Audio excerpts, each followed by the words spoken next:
حضرت خباب بن الرات، میں نے اور آپ نے حضرت بلال رضی اللہ تعالیٰ عنہ کی بہت تکلیفیں سنی ہیں۔ حضرت خباب بن الرات فرمایا کرتے تھے کہ میری تکلیفیں بلال رضی اللہ تعالیٰ عنہ کی تکلیفوں سے زیادہ تھی۔ یہ بھی بیسیکلی غلام تھے، اور ایز آلویز ڈسکرائبڈ کہ جو پروفٹس آتے ہیں ان کے ساتھ زیادہ تر کون لوگ ہوتے ہیں؟ کمزور لوگ ہوتے ہیں۔ اور آپ کو پتہ ہے کہ سیدنا ابو سفیان رضی اللہ تعالیٰ عنہ اور جو رومن، اس وقت سے ابو سفیان مسلمان نہیں تھے، لیکن جو رومن ایمپرر کے درمیان میں مکالمہ تھا، اس میں یہی بات تھی کہ جی ان کے فالوورز کون ہیں نبی کریم صلی اللہ علیہ وسلم کے؟ تو انہوں نے کہا کہ ان کے فالوورز زیادہ تر غریب لوگ ہیں۔ انہوں نے کہا انبیاء کے فالوورز زیادہ تر کیا ہوتے ہیں؟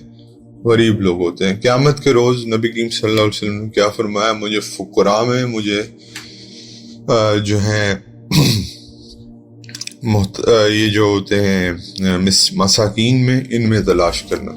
یعنی کہ قیامت کے روز بھی نبی کریم صلی اللہ علیہ وسلم یہ پسند فرمائیں گے کہ میں ان لوگوں کے ساتھ بیٹھوں۔ حضور صلی اللہ علیہ وسلم کی جماعت میں بہت کم لوگ تھے جو بہت امیر تھے، جس میں آپ کو پتہ ہے چند لوگ تھے۔ حضرت عثمان غنی رضی اللہ تعالیٰ عنہ تھے، حضرت عبد الرحمن بن عوف رضی اللہ تعالیٰ عنہ تھے، حضرت سعد بن ابی وقاص رضی اللہ تعالیٰ عنہ تھے، کچھ امیر حضرت ابو بکر صدیق رضی اللہ تعالیٰ عنہ تھے، حضرت عمر رضی اللہ تعالیٰ عنہ تھے۔ لیکن جنرلی یہ تو 5-6 ایسے صحابہ تھے جو ذرا ویل ٹو ڈو تھے، لیکن اکثریت کس کی تھی؟ جو غربا تھے، جو یا تو غلام تھے یا مساکین میں سے تھے۔ لیکن جو اسٹیڈ فاسٹنس ان لوگوں نے دکھائی وہ کسی اور نے نہیں دکھائی۔ حضرت عمار بن یاسر رضی اللہ تعالیٰ عنہ کے بارے میں ہم پڑھ چکے ہیں پہلے کہ ان کی تکلیفیں کتنی شدید تھی۔ حضرت خباب رضی اللہ تعالیٰ عنہ جو تھے، ان کی ایک اور بھی ان کو سعادت حاصل ہے کہ جب حضرت فاطمہ ابن خطاب رضی اللہ تعالیٰ عنہ قرآن پڑھ رہی تھیں، جب حضرت عمر نے آ کے ان کے گھر پہ نوک کیا تھا، حضرت خباب ہی ان کو قرآن پڑھا رہے تھے، ان کے ہسبینڈ کو اور ان کو۔ تو حضرت خباب نہ صرف تکلیفیں ہی برداشت نہیں کی، بلکہ ود آل دس یہ قرآن کے ایک طرح سے عالم بھی بن گئے ہوئے تھے۔ تو حضرت خباب الرات رضی اللہ تعالیٰ عنہ انہی مبارک ہستیوں میں سے ہیں جن کے لیے اپنے آپ کو دین کے لیے پیش کیا اور اللہ کے راستے میں سخت سے سخت تکلیفیں برداشت کی۔ شروع کے 5 آدمیوں میں 5 یا 6 آدمیوں میں مسلمان ہوئے تھے، اور بہت زمانے تک تکلیفیں اٹھاتے رہے۔ ان کے ساتھ کیا کیا جاتا تھا؟ ان کے ساتھ کیا جاتا تھا کہ لوہے کا زرہ پہنا کر ان کو دھوپ میں لٹا دیا جاتا تھا۔ اب یہ آپ یاد رکھیے گا کہ یہ لاہور کی دھوپ نہیں ہے، یہ سبی کی دھوپ نہیں ہے، جیکوب آباد کی دھوپ نہیں ہے، یہ ایک عرب کی دھوپ ہے، اور عرب کی دھوپ کے اندر بھی ڈیزرٹ ہے، اور یقین مانے عرب کی دھوپ بہت سخت ہے، اور وہاں پہ آپ کو لوہے کا ذرہ بنا دیا جائے اور پھر ڈیزرٹ کے اوپر لٹا دیا جائے تو آپ کی کیا فیلنگ ہوگی، وہ میں اور آپ بہتر جانتے ہیں۔ میں اور آپ تو تھوڑی دیر اللہ معاف کرے گرمی برداشت نہیں کر سکتے، ایک پسینے کا وہ ہمارے ماتھے سے گرے تو اے سی ہمیں چاہیے۔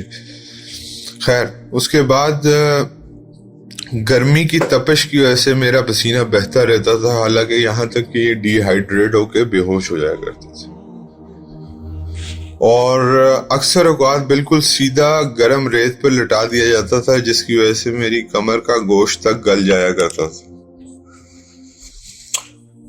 یہ بیسیکلی ایک عورت کے ہاں غلام تھے، اور جب اس کو پتہ چلا کہ یہ نبی کریم صلی اللہ علیہ وسلم سے ملتے ہیں تو اس نے سزا کے طور پہ کیا کیا؟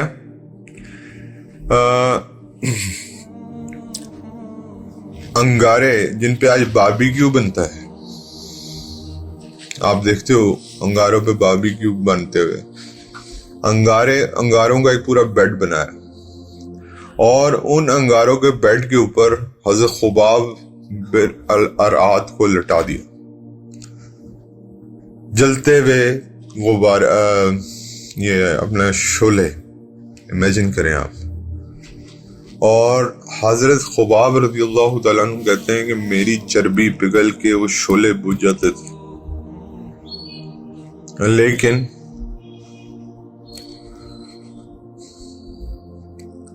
ان کے منہ سے آہ سے زیادہ نہیں نکلتا تھا.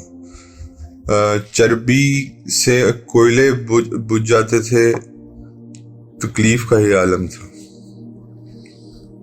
اور اسی طرح اس عورت نے ان کے ساتھ یہ بھی کیا کہ لوہا گرم کرتی تھی اور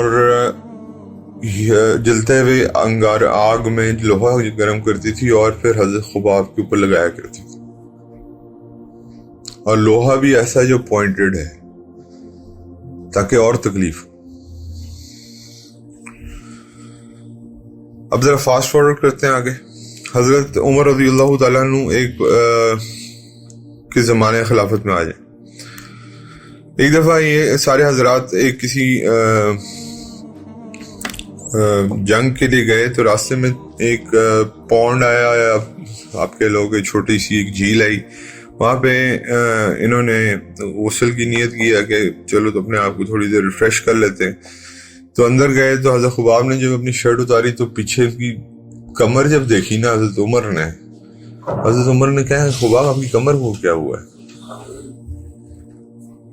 یہ کمر میں نے آج تک ایسی نہیں دیکھی. مطلب کہ کمر ایک تو انیون تھی، مطلب کہ ظاہری بات ہے گوشت جل کے کیا ہو گیا ہوا تھا، ختم ہو گیا ہوا تھا. کہیں سے یوں اندر گیا ہوا تھی کمر، کہیں سے یوں اندر گئی ہوئی تھی. کروڈ قسم کی، عجیب قسم کی داغدار کمر تھی.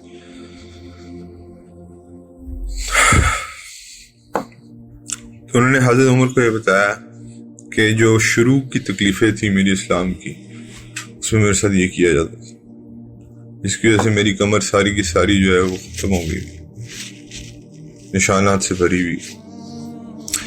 حضرت عمر نے ایک مرتبہ ان کے زمانے خلافت میں حضرت خباب سے ان کی تکلیف کے بارے میں پوچھا جو انہیں پنچائی کی. تو انہوں نے عرض کیا میری کمر دیکھیں. حضرت عمر نے کمر دیکھ کر فرمایا ایسی کمر تو میں نے کسی کی نہیں دیکھی، کسی کی ایسی تکلیف میں نے نہیں دیکھی. انہوں نے عرض کیا کہ مجھے آگ کے انگاروں پر گھسیٹا جایا کرتا تھا، میری کمر کی چربی اور خون سے وہ آگ بجھ جاتی تھی. ان کے حالات کے باوجود اسلام کو ترقی اور فتوحات کے دروازے کھلتے رہے تو اس پہ رویا کرتے تھے. اللہ اکبر.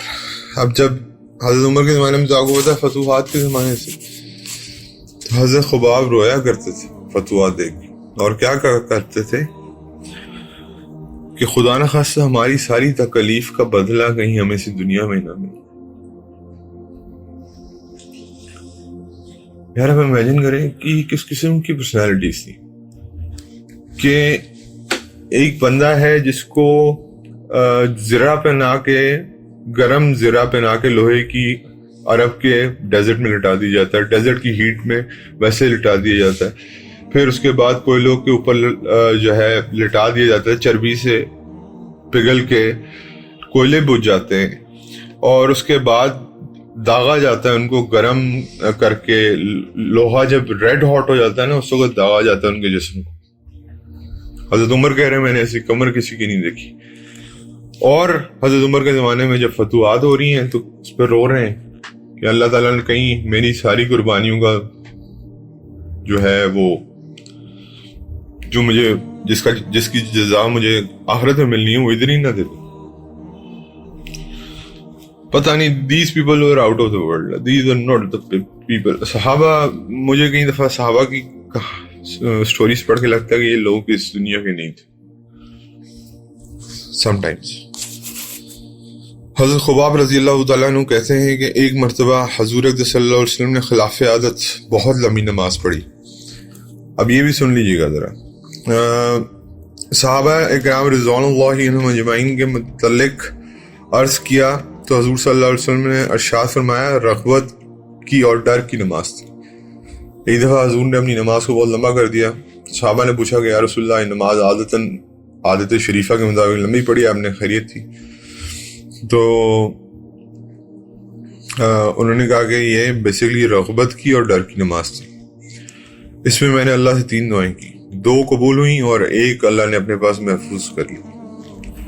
لوگ یہاں پہ رد کا لفظ استعمال کرتے ہیں. رد کا لفظ استعمال نہیں کرنا چاہیے کیونکہ نبی کی دعا رد نہیں ہوتی، وہ اللہ محفوظ کر لیتے. ٹھیک ہے، یہ انشاءاللہ آخرت میں ہمیں کام آئے گی. نمبر 1 دعا نبی کریم صلی اللہ علیہ وسلم. اب یہ رغبت اور ڈر کی دعائیں کیا تھیں؟ پہلی دعا حضور صلی اللہ علیہ وسلم نے کی کہ میں نے یہ دعا کی کہ میری ساری امت قحط سے ہلاک نہ ہو جائے، قبول ہو گئی. دوسری یہ دعا کہ ان پہ کوئی ایسا دشمن مسلط نہ ہو جائے جو بالکل ان کو مٹا دے، یہ بھی قبول ہو گئی. تیسرا یہ دعا کہ آپس میں لڑائی جھگڑے نہ ہوں، یہ اللہ نے محفوظ فرما لی. انفارچونیٹلی یہ تیسرا والا پارٹ آج آپ کو نظر بھی آتا ہے، اور الحمدللہ اللہ کے نبی کا جتنا شکر ادا کریں کام ہے کہ انہوں نے میرے اور آپ کے اوپر قحط سے ہمیں بچا لیا اپنی دعا کے ذریعے. دوسرا انہوں نے ہمیں کسی ایسے دشمن کو ہم پہ مسلط ہونے سے بچا لیا جو پوری امت کو ہلاک کرے. حضرت خباب رضی اللہ تعالیٰ عنہ کا انتقال 37 ہجری میں ہوا، اور وہ کوفہ میں سب سے پہلے صحابی یہی دفن ہوئے. کوفہ میں جو پہلے حضرت علی رضی اللہ تعالیٰ عنہ نے، آپ کو پتہ ہے مدینہ سے کیپٹل کہاں شفٹ کر دیا تھا؟ کوفہ میں، کیونکہ سلطنت اتنی پھیل چکی تھی کہ مدینہ سے کنٹرول کرنا مشکل تھا. لیکن کوفہ کے لوگ پھر آپ کو پتہ کیسے تھے. خیر، سب سے پہلے جو انتقال ہوا وہ حضرت خباب، یعنی کہ حضرت خباب نے حضور صلی اللہ علیہ وسلم کی شروع کی زندگی سے لے کے پھر وہ رائز دیکھا جو حضرت عمر کی زندگی میں آیا، پھر مسلمانوں کے سول وار بھی دیکھی. یعنی کہ حضرت خباب کے اوپر کیا گزری ہوگی یہ میں اور آپ سوچ نہیں سکتے، کیونکہ انہوں نے تو ہر قسم کے حالات دیکھے. ان کے انتقال کے بعد حضرت علی کرم اللہ وجہہ کا گزر ان کی قبر سے ہوا تو ارشاد فرمایا، اللہ خباب پر رحم فرمائے، اپنی رغبت سے مسلمان ہوئے، خوشی سے ہجرت کی اور جہاد میں زندگی گزار دی، مصیبتیں برداشت کی.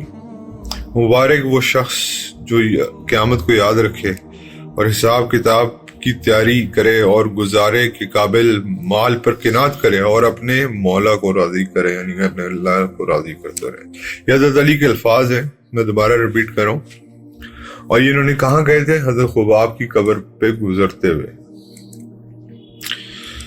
اللہ خباب پہ رحم فرمائے، اپنی رغبت سے مسلمان ہوئے، اپنی خوشی سے ہجرت کی، اپنے جہاد کیا، زندگی مصیبتوں میں برداشت کر کے گزاری.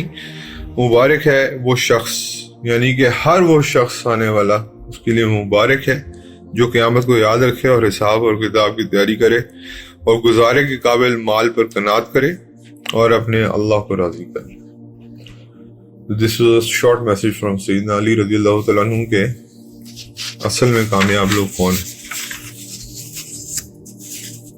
Last thing which I would like to share کہ میں نے اور آپ نے کیا کیا دین کے لیے. پسینہ بہایا نہیں، خون کا ایک قطرہ بھی نکلا میرا دین کی خاطر نہیں. سردیوں میں قرآن پڑھتے ہیں الحمدللہ، گھر نارمل کوزی کمرے میں الحمدللہ، کوئی تکلیف برداشت نہیں کرنی پڑتی. ان کے برابر کیسے ہو سکتے ہیں؟ ان کی جنت، اور ان کو یہ تھا، ان جیسے صحابہ کو یہ خیال تھا کہ نبی کریم صلی اللہ علیہ وسلم تو وہ ٹاپ کی جنت پہ چلے جائیں گے، ہم تو نیچے رہ جائیں گے، ہمیں حضور کا دیدار کیسے نصیب ہوگا. ان کا تھاٹ پروسیس یہ تھا. اور میں آج یہ سوچتا ہوں کہ میرا تو فرض ہے کہ میں نے نبی کریم صلی اللہ علیہ وسلم سے جنت میں جا کے ملنا ہی ملنا. چلو اللہ تعالیٰ انشاءاللہ یہ توفیق بھی ہمیں دے گا، لیکن پہلے جنت پہ تو چلے جائیں. میرے بھائی، میری اور آپ کی قربانیاں جو ہیں وہ کچھ بھی نہیں ہے ہی نہیں. دین کے لیے کیا قربانی ہے؟ اور جس چیز کے پیچھے قربانی نہیں لگی ہوتی نا، یا تکلیف نہیں آپ نے اس چیز کے پیچھے پیسہ مال جان نہیں لگایا ہوتا، آپ کو اس چیز کی وقت بھی نہیں آتی. آج مجھے اور آپ کو ان جابس کی اور نوکریوں کی وقت کیوں ہے؟ ایک دن کی تنخواہ کٹ جائے تکلیف ہوتی ہے کیونکہ 8 گھنٹے دیے تھے. دین کے اوپر آج تکلیف اس لیے نہیں ہوتی, ٹائم نہیں دیا.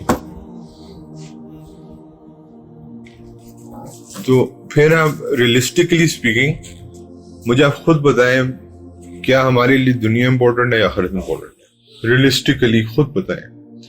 میری تنخواہ 2 دن کی کٹے, مجھے اس پہ زیادہ دکھ ہوگا یا میری 2 نمازیں فوت ہو جائیں مجھے اس پہ زیادہ دکھ ہوگا؟ میں آپ کو سچی بتا رہا ہوں, میرا والیٹ گم ہو جائے, میرا موبائل گم ہو جائے, اس پہ زیادہ دکھ ہوگا یا میری 2 نمازیں فوت ہو جائیں یا 1 نماز فوت ہو جائے اس پہ زیادہ دکھ ہوگا؟ This is the image of ourselves when we see. جب اب یہ پڑھتے ہیں اس طرح کے واقعات تو پھر ہمیں سمجھ آتی ہے کہ یار ہم نے کیا کیا. اللہ تعالیٰ ہمیں معاف فرمائے اور اللہ تعالیٰ ہمیں اس دین کی قدر کرنے کی توفیق دے. جزاکم اللہ خیر.